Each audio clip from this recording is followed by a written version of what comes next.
Welcome, Calvary Church fam, to The Modern, our midweek worship moment where we'll spend 20 minutes at the table, where we'll lean into worshiping together, a few songs, followed by a 5-minute challenge led by Pastor Larry, based off last Sunday's sermon. As we close, we'll send you off with one more worship song for the rest of your week.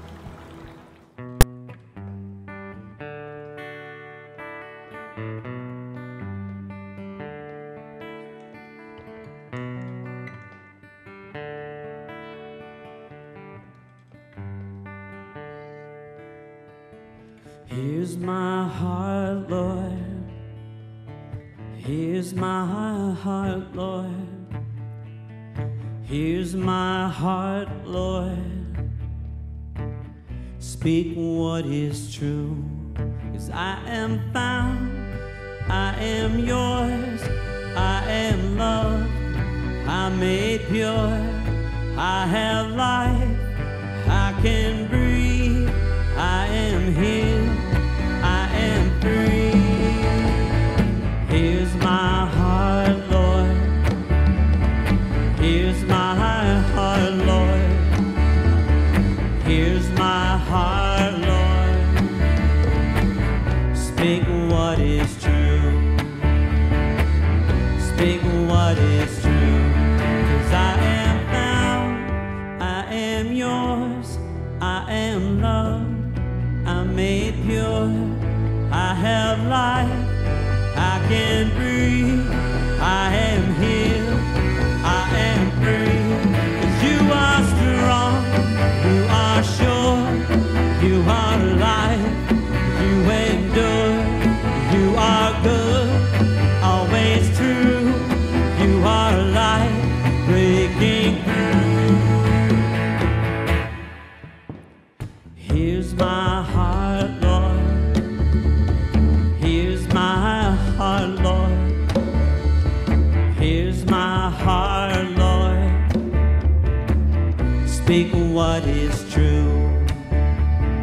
Here's my life, Lord. Here's my life, Lord. Here's my life, Lord. Speak what is true. Speak what is true. 'Cause you are more than enough. You are here. You are love. You are hope. You are grace. You're all I have. You're everything. Here's my heart, Lord. Here's my heart, Lord. Here's my heart, Lord. Speak what is true. Here's my life, Lord. Here's my life, Lord. Here's my life, Lord. Speak what is true. Speak what is true.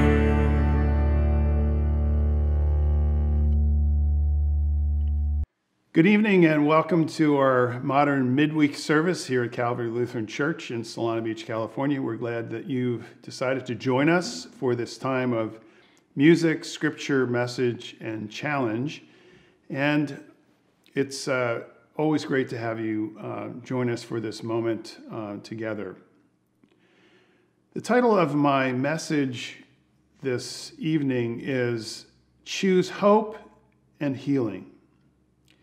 In the book of Joshua from this past Sunday, the people of God had gathered at Shechem. Shechem was actually the first capital of Israel back in ancient times. The people of God had finally entered the promised land, and Joshua was, in this particular passage from the 24th chapter of Joshua, reminding them of God's covenant with them. He was also reminding them that they should not be tempted by earthly gods and false idols. So Joshua issues them a challenge. He says to them, choose this day whom you will serve. And then he goes on to say, as for me and my house, we will serve the Lord. So that's the challenge before all of us today, especially during this post-election period to keep our focus on what can be helpful and healing, hopeful, and life-giving. In the Midrash, which is an ancient commentary on the Hebrew scripture, the Midrash tells the story of two brothers, and each of the brothers had inherited half of their father's farm. One of the brothers was married and had a large family, and the other brother was single and lived alone. They both lived on opposite sides of a hill. And one night during the harvest time, the single brother was tossing about in bed, and he was thinking to himself, how can I rest comfortably and take a full half of the yield when my brother has so many more mouths to feed? So he arose, he gathered his bushels of produce, and he quietly climbed the hill to bring the food that he had gathered to his brother's barn on the other side. Meanwhile, his brother across the hill also could not sleep. He was thinking to himself, how can I enjoy my full share of the produce and not be concerned with my brother who lives alone in the world, without a wife or children? Who will support him in his old age? So that brother arose in the night and quietly brought over bushels of produce to his brother's barn on the other side of the hill. When the next morning dawned, each brother was surprised to find that what they had given away had been replenished. They continued those treks for many nights. Each morning they were astounded to find the bushels they'd removed were again replenished. Then one night it happened. The brothers, on their way to the other side of the hill, met on the top of the hill during their evening adventure, and there they embraced. And God looked upon this expression of brotherhood, and he said, on this spot of mutual love, I wish to dwell.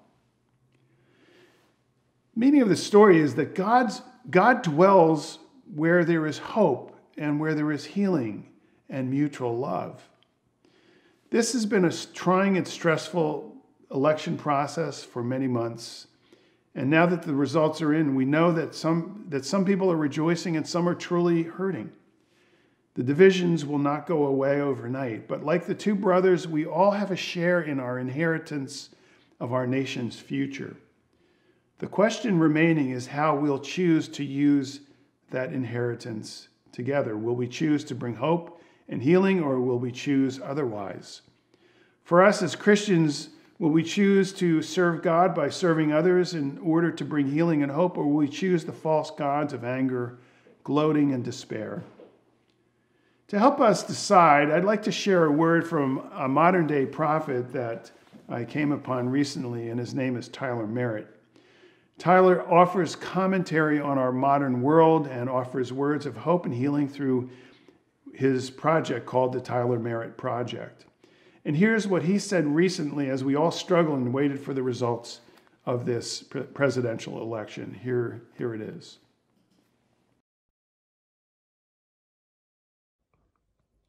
Hey, so I have a question. How do you treat hurting people?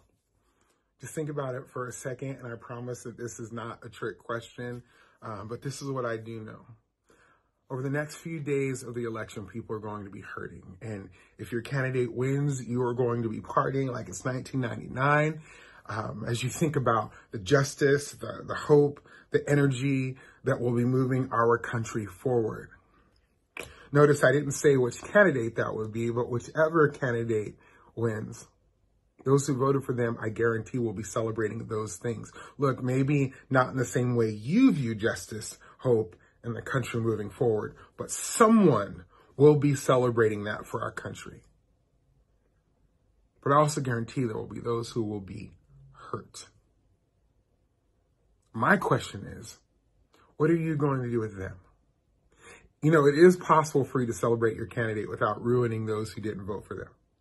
And hear me, yes, I know that's probably not how someone treated you previously, but if there's anything I'm learning more and more as I become a mature, beautiful black man, is that if we all were treated the way that we deserve to be treated, this would be one god-awful place to exist. And as a black man, most of my story is deciding to make the right move in a society where so many times I personally feel that I should strike back in equal force. But if I did, we would never have forward movement. Never. So I ask you again, how do you treat hurting people? How do you as a hurting person want to be treated? Look, I invite you on November 4th, or whenever we figure out who will lead the next 4 years, to not only be conscious of how you can continue to fight for what you see as right, but how you can show an extraordinary amount of love to those who may not have the same amount of hope for the next 4 years that you do. Look, I know what I'm saying is not easy. I know it's not. I know there's a level of humility that comes along with that request that brings up a million, but Tyler, this person did this, or this person is this way, or those people don't deserve to be treated civilly, or you have no idea what they did to me. Again, it's been really rough recently living in the United States. In times that I don't always feel that my best interest as a black man is in mind.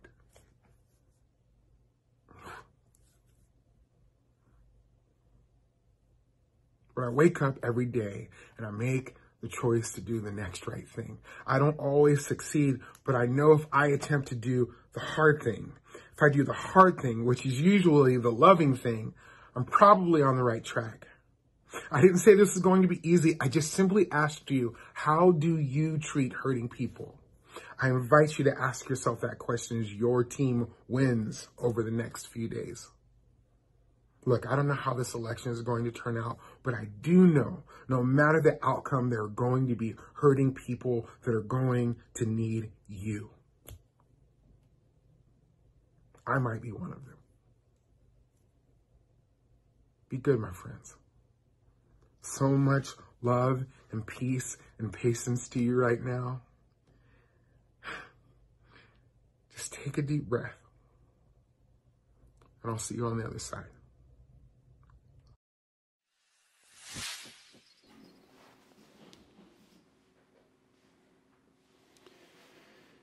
As Joshua said to God's people, choose this day whom you will serve.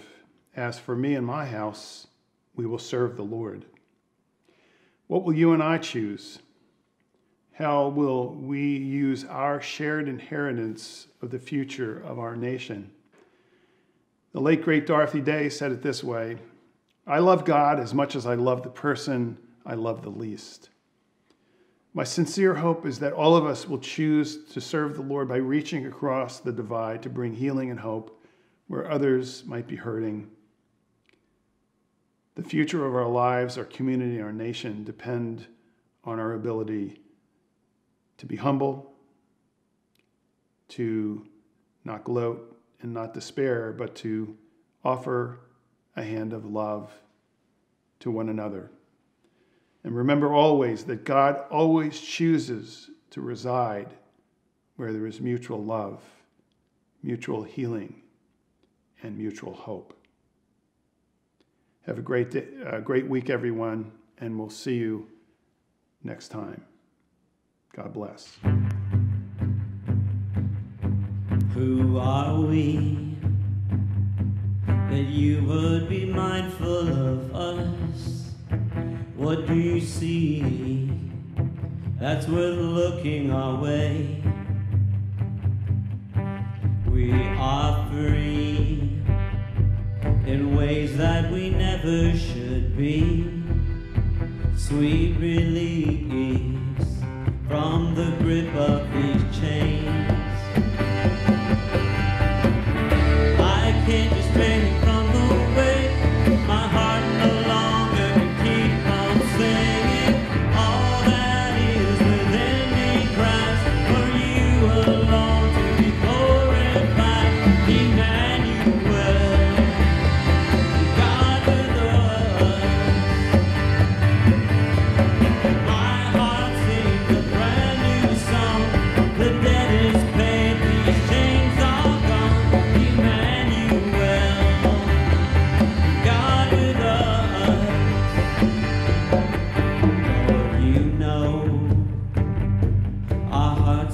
deserve your glory, still you show a love you cannot afford. Like hinges straining from the wave, my heart no longer can keep from singing. All that is within me cries, for you alone to be glorified, Emmanuel, God with us. My heart sings a brand new song. The debt is paid, these chains are gone, Emmanuel, God with us. Such a tiny offering compared to Calvary, nevertheless we lay it at your feet. Such a tiny offering compared to Calvary, nevertheless we lay it at your feet. All that is within me cries, for you alone to be glorified, Emmanuel, God with us. My heart sings a brand new song. The debt is paid, these chains are gone, Emmanuel, God with us. I wait that you would be mindful of us. What do you see that's worth looking our way?